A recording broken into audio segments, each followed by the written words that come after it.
Magaling talaga ako magtago ng nararamdaman, ng feelings ko. Tingnan mo, hindi halata na gusto kita.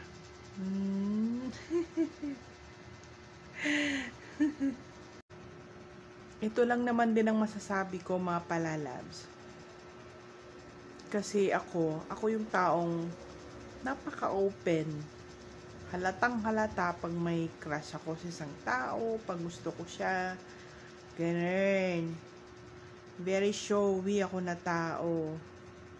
Kung minsan, ako pa yung, alam mo na, nagaano ng unang aksyon.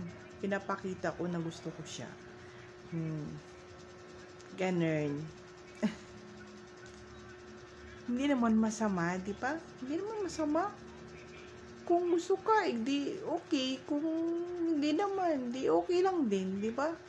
Yun lang naman yun. Happy lang tayo, mga palalabs ko.